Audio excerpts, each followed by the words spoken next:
What's up guys, it's Scoopman5000. Today we're back for another action figure review, and we're finally breaking our streak of looking at McFarlane's with something completely out of left field, at least for me, and that's a whole new, brand new wave of Marvel Legends. I've only really done this once before, and that was with the Venom Pool Build-A-Figure wave, and that's because I love Venom, and I buy most Venom-related things that I see in a store. But when it comes to Marvel Legends, I'm usually more picky. But something happened. It's the FOMO, it's the thrill of the purchase, whatever you want to call it. But I went into Walmart on my hunt, and I don't really hunt anymore either. But I decided to on Monday, and my last stop was a Walmart. I walk in, and here's all these Shang Chi Marvel Legends on the shelf, and if there was one missing, I probably wouldn't have bought them, but they had the whole wave there, and how often do you get to do that? How often do you go, you get a nice fresh case, and you buy the whole wave and you're done? And especially in such a timely way where I can get the review out and feel like it's still relevant, still topical. The movie's not even out yet, but really on release day, more or less, I was able to pick these figures up. So we're going to start out and we're going to look at all the movie figures together in one video. Then we're going to finish it up with Iron Man, with Civil Warrior, and Mr. Hyde himself. But for now, we got 4 characters that I really know nothing about, but I'm excited to learn about. I'm going to read a bit about them, and we're really going to be looking at these guys as figures, functionally and design-wise, and then hopefully by the time the movie comes out, it's a hit. I like the movie, and I'm glad having these characters. Otherwise, I got about $80 worth of figures I maybe didn't need to get. Nonetheless, for the packaging, it's all pretty uniform. Shang-Chi, it all looks very good. I will say the backgrounds, though,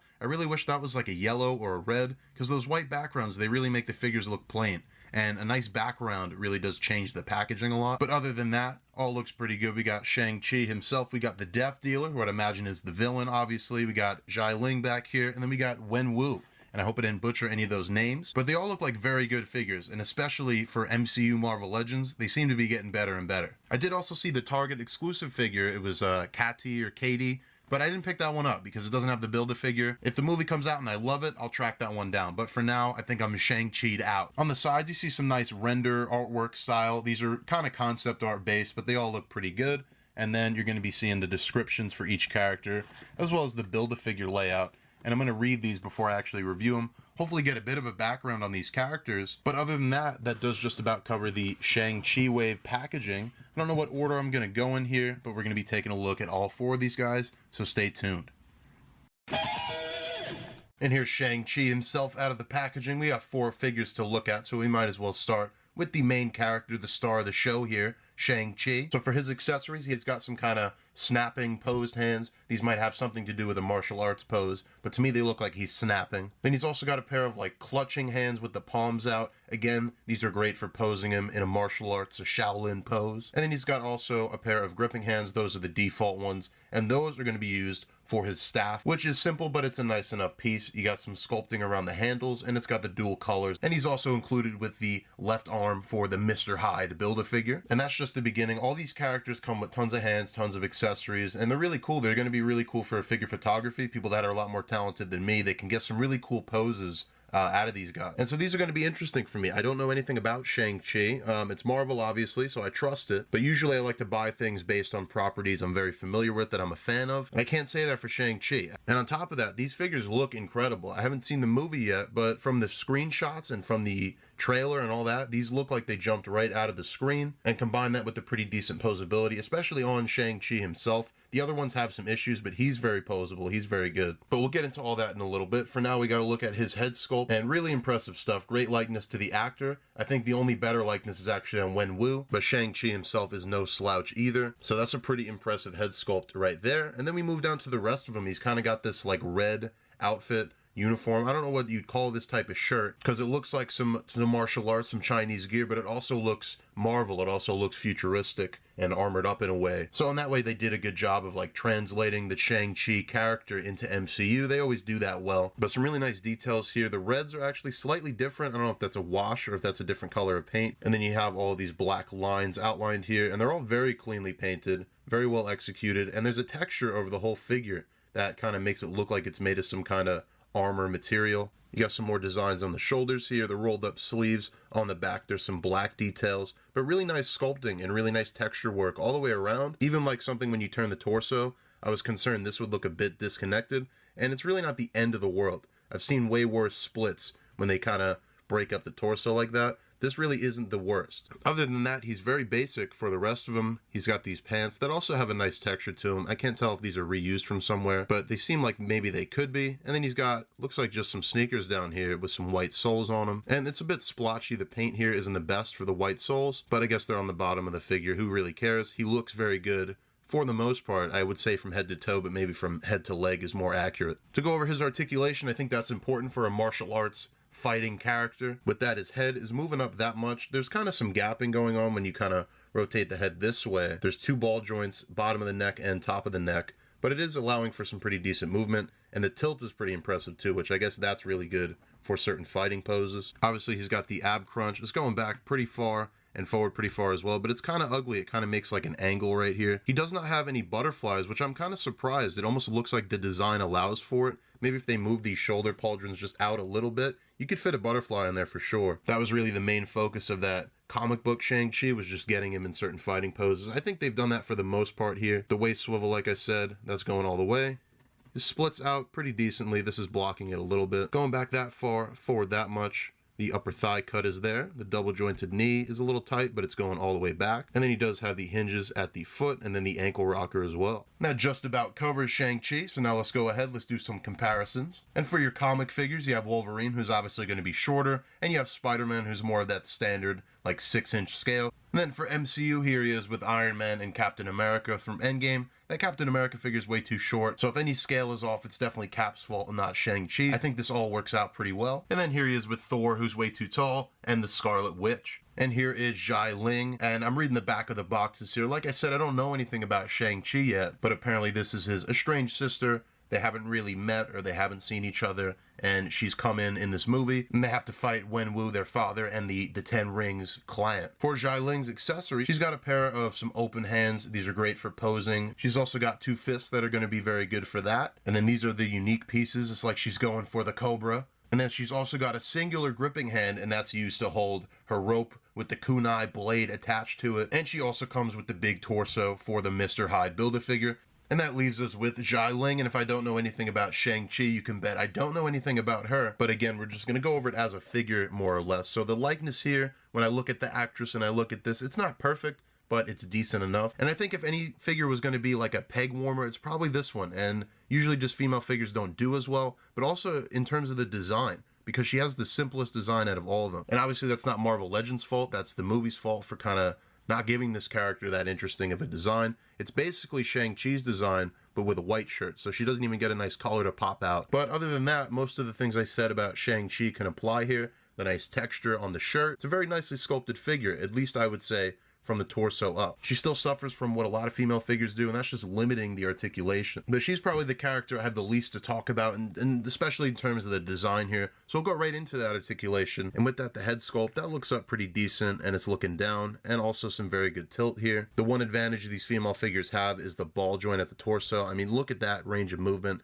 That's the thing of beauty. So really good movement upwards, and down maybe isn't the best. But with that, you're getting some side to side that none of these other figures are going to have. Looks like she doesn't have a waist swivel. I'm not sure, actually. I can't remember if that's standard or not for the female figures. But I thought they were getting better. Like especially in this case here for the arms, you have no swivel at the bicep. So really limiting that movement. I mean, the shoulders are good on their own. They're pretty deep cut, so they go back that far. They go up, and they do everything you need them to. But that swivel is important, and it's not there on this figure. And then even the elbows, they go a little bit past 90, but they're not the best. And especially for this kind of character, you'd want the best posability possible. You do have the upper thigh cut here. Because of her outfit, the legs don't kick back. They kick forward that much. The upper thigh cut is here. The double jointed knees are working pretty good. And then it's another hinge and an ankle rocker on the bottom. And with that, we'll bring back some of those other figures and let's do some more comparisons. So again, here she is with some comic figures. And then here she is with some other MCU characters. And then for some other female characters, we'll bring back the Scarlet Witch and we'll bring in the Rescue Pepper Potts from Endgame.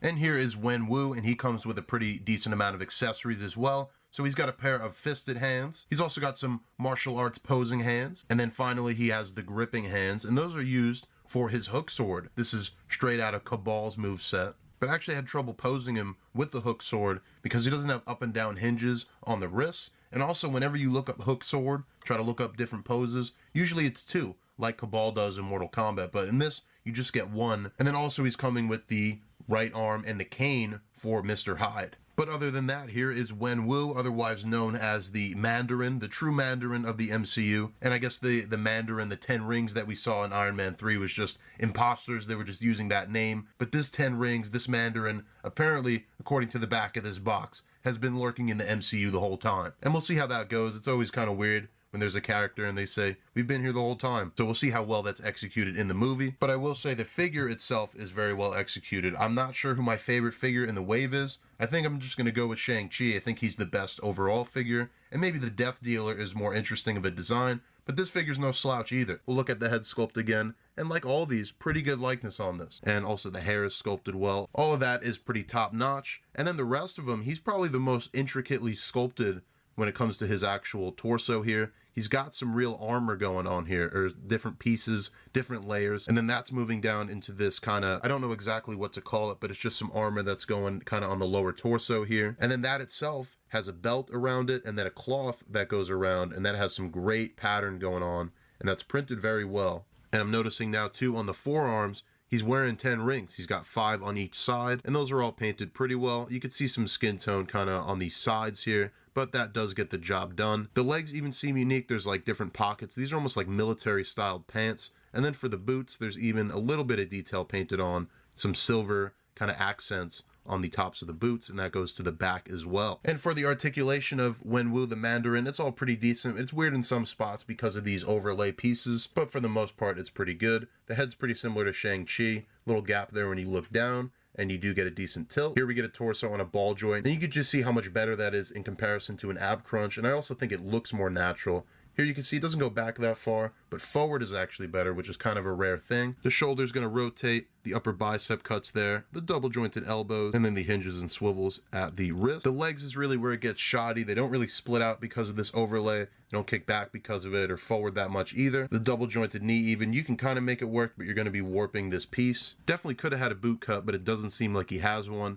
And then he's got the hinges and the rotation at the ankles. For comparison, here he is with our comic figures and our MCU figures. And finally, that leaves us with the Death Dealer to complete this movie side of the wave. For his accessories, he starts out with a pair of open hands on the figure, but then he's got 2 hands that are pretty interesting, and I wish there was more like this in action figures. So there's one hand with an effect set up where he's got 2 knives that he's throwing out, and this is all attached. I don't think it's removable, but because of that, it's very deliberate and it looks very good. And then the other hand goes on the other side, and that's a knife that's kind of in between his fingers, like he's getting ready to throw it. And I think that's really cool too, and I think that's way better than having these small knives that you're going to lose. I think just make them pre-posed like this. I think that works out pretty good. And then he's also got the left arm for Mr. Hyde. But for now, we're left with the Death Dealer. And I'm not sure if he's like a henchman of the Mandarin. He'll probably be doing most of the fighting in the movie, and then maybe Shang-Chi will come in the end and fight Wenwu himself. Or maybe he has nothing to do with the 10 rings. I guess I'm not sure. It doesn't say it on the back of the box here,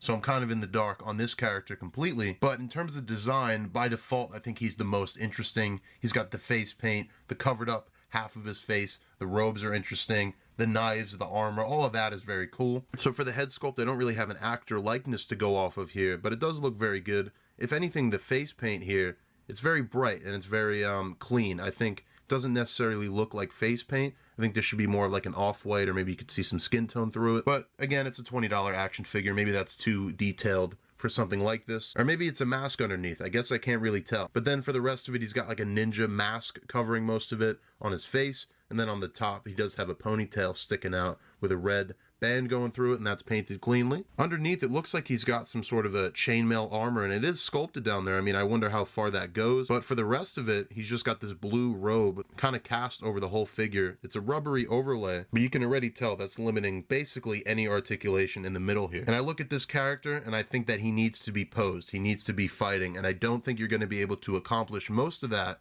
with this layout, with this big torso piece. Even there's texture on the mask here, on the legs. There's texture all over these figures when it comes to these MCU characters.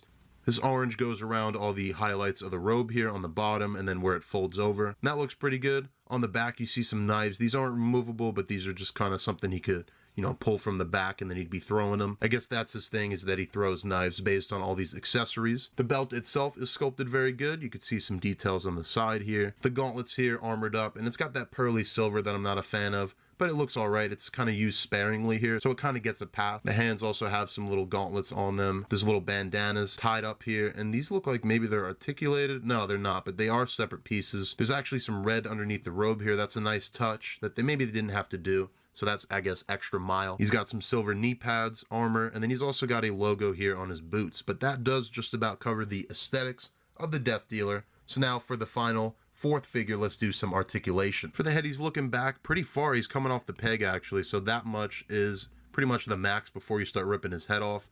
Forward is pretty decent as well. He's burying the chin entirely there. That's because he actually has a hinge here. I think he's the only character in the wave that has that. The shoulders are going to rotate up. There's some swivel there, obviously. Bicep cut. He's got the double jointed elbows, which aren't the best, but not the worst. And then the hinges and the swivel at the wrist. As for the torso, I mean, maybe, yeah, there's a swivel here, and I cannot tell. I think there's an ab crunch, but it's not very usable at all. So count that one out. There's a cut in the side of the robe here, and then this side's a little bit open, so the legs can split out, I guess, pretty decent. Kicking back, not so lucky. Forward is, I guess, slightly usable, but it's not the best, and that's not really natural looking. He's got double jointed knees, again, maybe a little bit limited by this robe, and then he's got hinges and ankle rockers as well. And we'll bring back those comic figures. I'm having trouble standing up Spider-Man this time. And then again, Cap and Iron Man. And then finally, here's all 4 movie characters together. Like I said, there was also a Target exclusive of another character, but I didn't pick that one up. I guess if I really like the movie, I'll track it down. I'll buy it on eBay. But for now, I'm in the dark on these guys. I kind of took a gamble, I guess you could say. But how often do you find a whole brand new wave of Marvel Legends and you got to pick them up? It's just something you got to do. And I love that Mr. Hyde Build-A-Figure and the other comic book characters we're going to be looking at tomorrow. Those are pretty good as well. So there's some stake in it for me already. And these figures are great, but I just don't know anything about the source material.